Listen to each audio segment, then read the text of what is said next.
Good morning, Merry Christmas. I'm still in China, head judge in the Chinese National Halfpipe Championships this week. So we've got training today, but I thought I'd take a quick moment to say Merry Christmas. So, Merry Christmas. And then now Christmas is done, we can crack on with the day. Morning.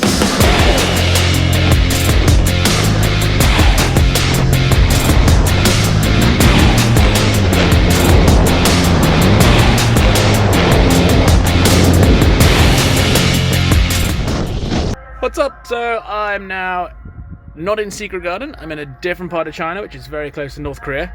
I'm not entirely sure where, because I thought I was going to Tiger Ridge, but it turns out Tiger Ridge is still 40 minutes drive away. So either way, got a slopestyle contest here to head judge. 150 riders to fit into 100-point scale, which should be challenging. But who doesn't like a good challenge to end the 2019 on? Music on the chairlifts as well, which is quite nice. And the Chinese have built a pretty good course. Starts with the kicker, ends with the kicker. Big 60-foot Buddha to kick things off, and the slopestyle run to kind of separate the men from the boys and kind of help us with our ranking probably. So yeah, if you survive the first kicker, then you're in with a good chance, I think. But yeah.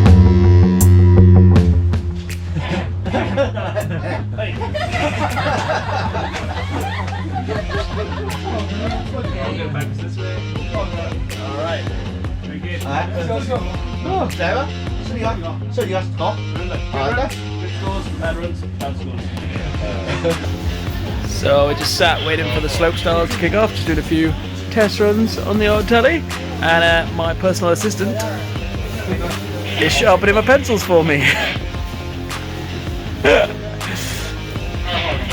He's a very good interpreter. He knows how to interpret when I need a pencil sharpened. And front 9 melon. Oh, real. Yeah, time for men's slopestyle fun. My pencil sharp yet? Almost there. We don't use pencils in Australia. Use blood. Kangaroo shit. You just keep breaking the same pencil. You're doing such a shit job. Good things come to those who wait.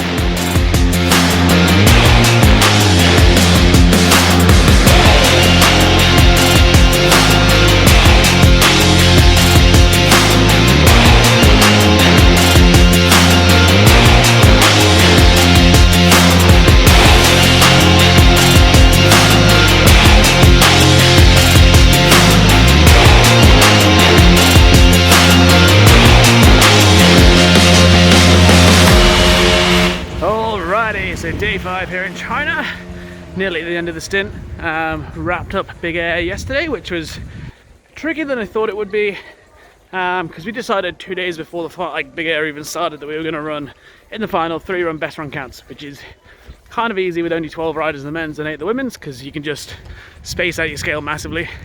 And then after run 1 of the women's, about to go into run 2, and they decided that was the right time to inform me that they changed and they're actually doing combined score of 2 spins in different directions out of 3, so best 2 tricks kind of.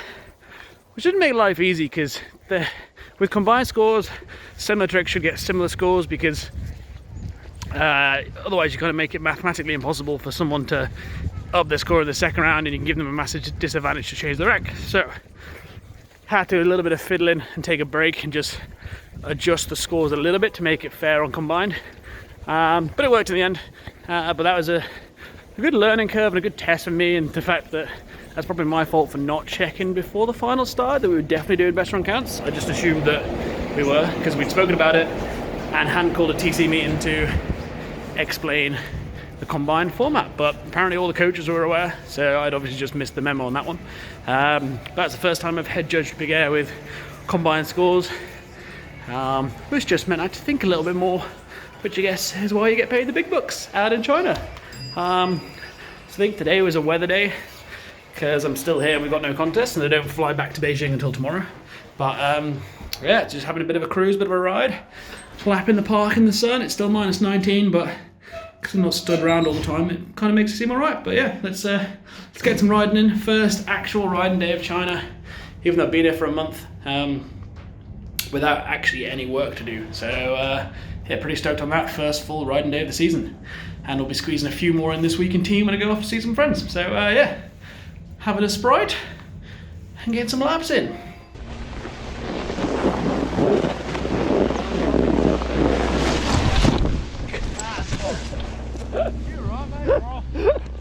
Oh. Oh. Fuck, not this again.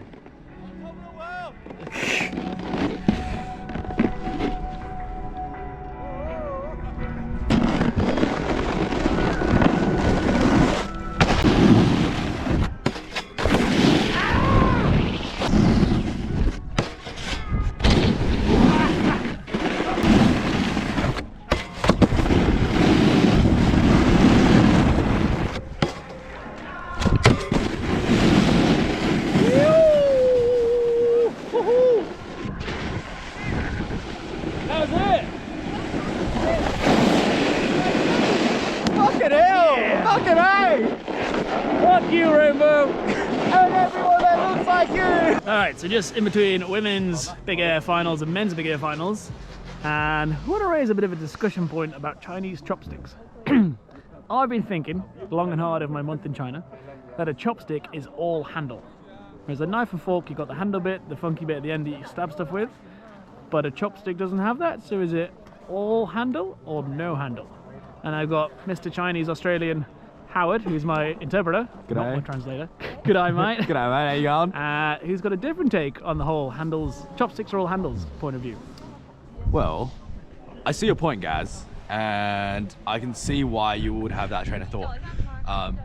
Being as a person who has used chopsticks for his entire life and is currently or still unable to use knives and forks, I would actually say that the chopstick does have a handle, except much different from knives and forks and spoons where you have like a defined handle zone where it's like put your hand here, put your fingers here.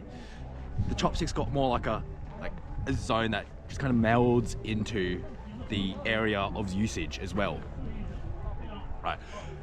And the handle zone can also very much be dictated by how well you use chopsticks. You'll find that most Chinese people who use chopsticks probably use them, I'd say, better than a lot of Western people. Like me. White fucks. Seems like a slightly racist comment. I don't know what you're talking about.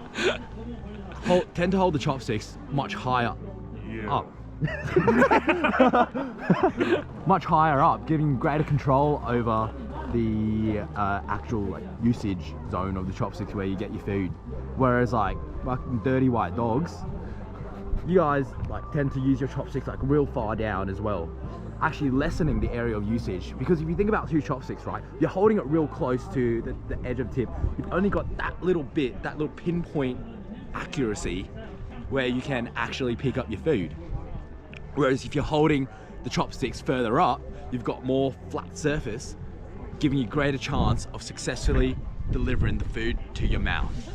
Interesting. So that's how Chinese people can eat like 4 grains of rice in one go, and I'm picking up every single one individually. Are you picking up every single one individually? No.